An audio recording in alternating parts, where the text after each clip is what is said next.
Hi, welcome to my channel. In today's video, I'm going to be showing you guys how to make these cute little zip pouches.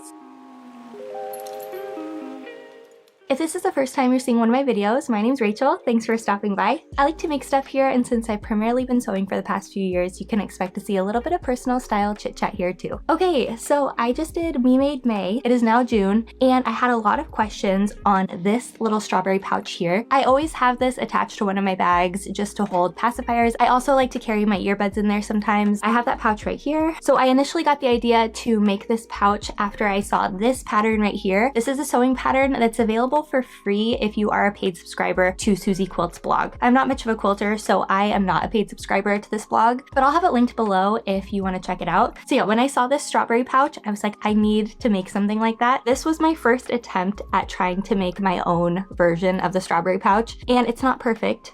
These are kind of like falling over because I've been using this so much, but it is really cute. So after so many of you asked how I made this, I thought it'd be fun to make a video just kind of sharing how you can make pouches in all sorts of different shapes. This one happens to be a strawberry, but I've also made, this one's also a strawberry. I made just like a bigger one and I changed it a little bit. This little flower one, which I'll be sharing with you guys. And then my favorite one, I made this little rainbow trout. So this one is definitely a little bit more complicated. So we'll start with something simple and then I'll show you guys kind of how I make something more complicated like this. But before we jump into that, I just want to take a quick second and thank the sponsor of today's video, Ana Luisa. If you've seen some of my other videos, you've probably heard me talk about Ana Luisa before. I've actually been shopping them for years. Ana Luisa is a Brooklyn-based jewelry company, and they specialize in making jewelry that is really good quality at a really affordable price. And just for a little extra peace of mind, Ana Luisa also offers a 2-year warranty, but I personally have never had to use it because all of my stuff has held up so well. Just recently, Ana Luisa sent me a few new pieces from their Flora collection. I actually had a couple pieces before from the Flora collection, but they have just expanded it with a bunch of new styles. And right here, I have the Azura bracelet. I've been wearing this for a while now. This was in the original Pillow Charms drop. This has heart, X, and daisy charms on it in mixed silver and gold tones, which I really love. I'm wearing it today with one of these little beaded bracelets I made. My daughter and I have been on a beading kick lately. I feel like beading is just like the most summery craft. We can just sit in our backyard and do it. So they look really cute together, kind of summery and fun. And then also my new earrings. I've been wearing these pretty much every day. These are the Cassia hoops, and they are like an elongated hoop with a little mother of pearl daisy on the bottom. I love these so much. They're just super simple. I have them paired with these little beaded hoops that I just made. I also really like wearing them with my Abby hoops for a little bit more of a minimalist, polished look that still has that summery, whimsical element. And the combination of these earrings with this necklace stack, it feels really styled and fresh and effortless. And then to match the mother of pearl earrings, I got this really cute little necklace here. This is the Leora necklace and mother of pearl paired with the gold capri necklace too. I feel like it's just the perfect little addition to any outfit. If I'm wearing a t-shirt, I can put this on, and it also layers really well with other necklaces too. So if you're looking for something that's just dainty and cute and a little summery, this is perfect. And then I also have the Leora hoops. I've had these for a while. These are also one of my go-tos, and they match my Azura bracelet perfectly. And again, I just love the little flower detail. Layering all of these flowers just makes me feel extra summery. I'd say my perfect formula for a really summery look on a summery day is a breezy outfit, a bunch of jewelry, some lip gloss, and an iced drink. And then I'm ready to go. And these jewelry pieces are so fun and summery. So if you want to check out the Flora collection for yourself, make sure to use my link below or this QR code right here and get yourself or someone else some flowers that will last a really, really long time. Thank you so much, Ana Luisa, for sponsoring today's video, and let's get into it. Okay, so first things first, I'm going to tell you guys what supplies you need to make these. So to make this flower pouch, which I'll show you guys, this is one of the more simple ones. I guess like when I was making this, I thought it was going to be really simple because it's just a circle. You can definitely make just a circle pouch. What you need is a zipper. I have a 4-inch zipper right here. I've also used 3-inch zippers before. You need one of these lobster clasps or trigger snaps. I've seen them listed as a few different things. I have a solid brass one right here. I'll link these below in case you want these exact ones. I'll link the zippers too. And then you need a little bit of batting. I use really thin wool batting, but you can use whatever batting you want. I would recommend staying with a thinner batting. And then you need just some cotton fabric. You can also use linen or other things, but you need a woven fabric. I used just cotton for all of these. So I'm going to show you guys how I made this one one first since it's a little bit more of a simple design. I will say the tricky part was adding all of these flower petals. So I will say I have a little bit of imposter syndrome in terms of teaching you guys how to make something, because I kind of learned how to make these as I went. And I'm also 4 years into sewing now. I do not make my own patterns or anything, but I do know how to make stuff. So I'm going to show you guys how I made these. I'm going to start with a more simple one, and then I will kind of show you guys how I added all the details onto this little fish pouch, because this one's my favorite one, and I have a feeling some of you will want to make one of these too. Okay, well, let's get started. Okay, so we're going to start by making a really simple sewing pattern for the flower pouch. You'll need a piece of paper, a pencil, a ruler, and your zipper. First, I'm going to measure my zipper. Mine is about 4 inches long, but the zipper tape measures about 5 inches. So I'm going to make my circle 5 inches in diameter, which will include the seam allowance. To make this really easy, I'm just finding something around the house that's about the right size to trace. Then I'm going to add a little extra seam allowance just to make sure the finished pattern is actually 5 inches in diameter. So here I am just sketching out that circle. Then I'm going to cut out that pattern piece. You could stop here if you just want a simple circle pouch, but I'm going to add 5 flower petals, and to do that I'm making 5 evenly spaced marks around the edges of the circle. This will help me figure out the correct width for each flower petal so they fit evenly all the way around. So next I'm laying the circle down as a guide and tracing part of the edge while sketching out a flower petal shape. Then I'm going to add my seam allowance and make sure it's even all the way around before I cut it out. So my flower petal wasn't perfectly symmetrical, so I ended up folding it in half and trimmed along the edge. And now it's a lot more even. And as you can see, it is the perfect size. 5 of these petals will fit around the circle. And now we're ready to cut out our fabric and batting. Here are the pieces for the strawberry pouch, so you can just see the shape I used for that version. I have my batting, my outer fabric, and then the lining fabric that will go on the back side. And for the flower pouch, I have 5 flower petals. Each petal consists of 2 pieces of the main fabric with the right sides facing, with a piece of batting on top. First, I'm going to pin all the layers together to keep everything stable, and then I'll stitch around each flower petal using about a 1/4 inch seam allowance.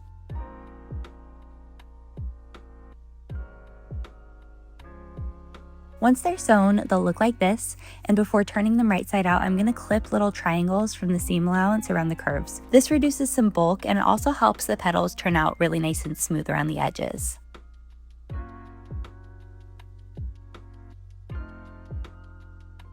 And after I turn them right side out, I'm going to top stitch around the edge with about an 1/8 to 1/4 inch seam allowance just for definition and for cutes.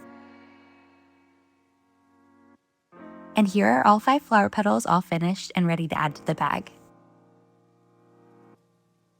Now we're ready to assemble the main part of the bag. Once again, I have my 3 layers for both the front and the back pieces, the outer fabric, batting, and lining. And I'm going to pin the layers together in a few places just to keep everything from shifting while I quilt them together. You can quilt these however you want. I like to just do wavy lines so they don't have to be perfect at all. So here I am just sewing wavy lines all the way across each bag panel. Once I finish one side, I'll repeat the same quilting on the other.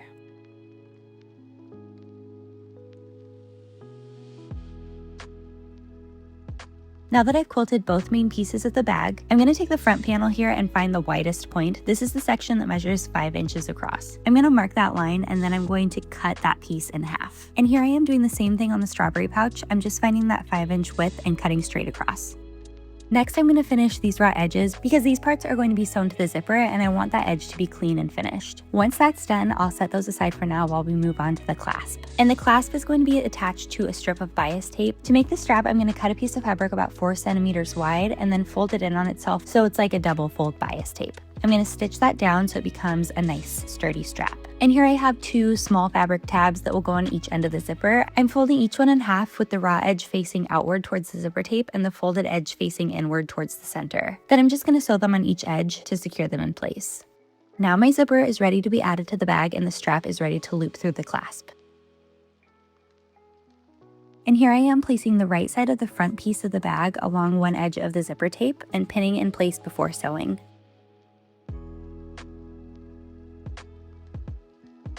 As I'm sewing, when I reach the zipper pull, I pause, lift my presser foot, and I'm going to gently move the zipper pull past the needle. Then I'm going to lower the presser foot again and then continue sewing. This just makes it easier to sew smoothly across the zipper. I'm going to repeat the same process on the other side so both front pieces are attached to the zipper. Now that whole piece is assembled and the zipper is installed, at this point I like to press all of the seams so everything's laying nice and flat. And then I'm going to top stitch along that edge to hold everything in place. Here's what it looks like on the strawberry pouch, all finished. And then here's what it looks like on the flower pouch. At this point, I like to trim any edges that feel a little messy before I move on to assemble the whole bag. Now I'm going to add some of the extra elements. Here is one of the flower petals, and it's also where I'm going to attach the clasp strap. I'm just going to baste this part in place. And the same goes for the strawberry pouch. I'm going to pin the little leaves in place as well as the clasp strap, which will give us our stem. And then now I'm going to place all the other pieces with the right sides facing the quilted exterior of the bag, and I'm going to baste all of those pieces in place too. Once everything is basted in place, I like to flip it over and kind of peek at what everything's going to look like when it's finished. Okay, before moving on, make sure your zipper is open. This is super important for turning the bag right side out. Now I'm going to add the back of the bag right side facing together with everything aligned, sandwiching all the extra elements inside. And now I'm going to sew all the way around the edge of the circle. After sewing, I'm going to trim away any bulky points to help it turn smoothly, and then I'll finish the raw edge using a serger or bias tape or a zigzag stitch, whatever finishing method works best for your fabric. Now I'm going to flip it right side out, and here is the finished strawberry. And I'm going to do the same for my finished flower pouch.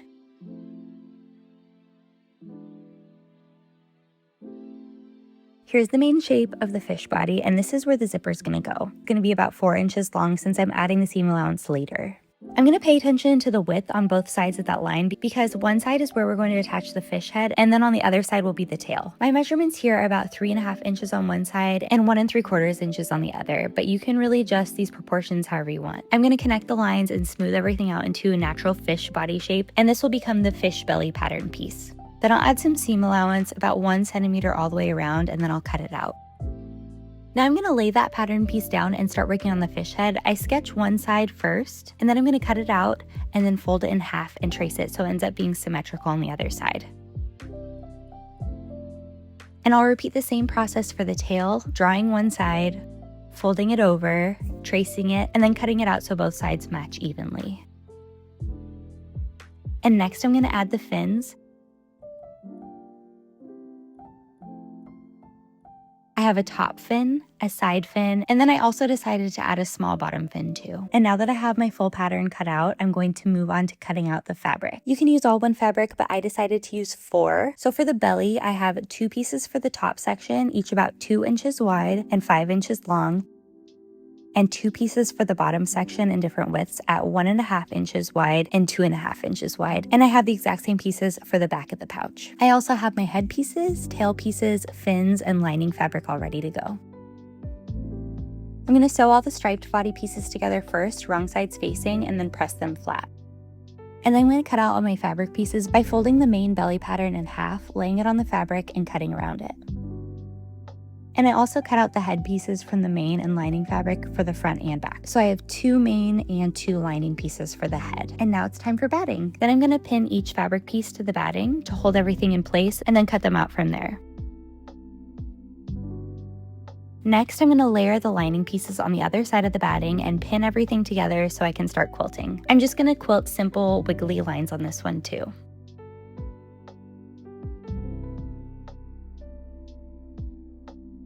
I also connected one of the body sections into a single piece for the back of the pouch where the zipper won't go. I should have just made this all one piece from the beginning. Now I'm going to sew all of the fins. Each fin is made just like before, 2 layers of fabric with right sides facing and 1 piece of batting on the other side. I sew around the edge, turn them right side out, and top stitch. And now I have a bunch of finished fins. Next, I'll install the zipper using the belly pieces just like I did with the other pouches. Once the zipper is in place, I'll finish the raw edges on either side. One will end up attached to the head and the other will be attached to the tail. Now I'm going to add the side fin, placing it directly over the end of the zipper. And then I'll lay the fish head over that, right sides facing, pin it in place, and sew along the edge. After I'm finished sewing that, I'm going to press it flat and top stitch it to make sure everything is nice and neat. And at this point you can see it's starting to actually look like a fish.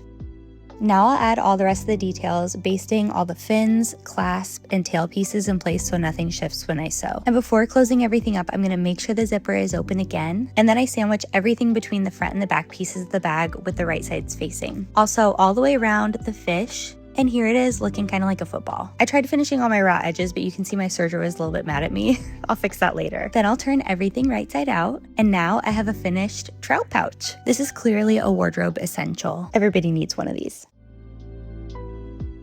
Okay, we're back. Hopefully all of that was clear. I tried really hard to make sure that I showed all of my steps. I love these pouches so much. They're just so much fun. They're nice and summery. You can make them in so many different shapes, and I'll definitely make more like fall-y and wintry ones during those parts of the year too. But yeah, these are just really functional. My daughter loves them too. She has already claimed this one, and then also wants me to make her this one too. So I'm gonna be pretty busy making these for my daughters, but they also make really cute gifts. I feel like everybody needs an extra pouch. Like, you can never go wrong by giving somebody a bag or a pouch or something. And I'm always looking for cute and easy gift ideas that I can sew that are not clothes, because with clothing you have to fit it correctly and everything. These are fully customizable, very cute, perfect for gifts too. All right, well, I think that's everything I have for you guys today. If you have any questions, please leave a comment down below. This is the first kind of tutorial style video I've ever done, so I'm sure I'm missing some details. And thanks again to Ana Luisa for sponsoring today's video. Make sure to use my link below or this QR code right here if you want to check out the new additions to the Flora collection and get yourself some summery jewelry too. If you haven't subscribed to my channel yet, please consider doing that. If you like this video, and if you didn't like this video, then I hope you like the next one. I hope you guys are having a great day, and I will see you soon. Bye.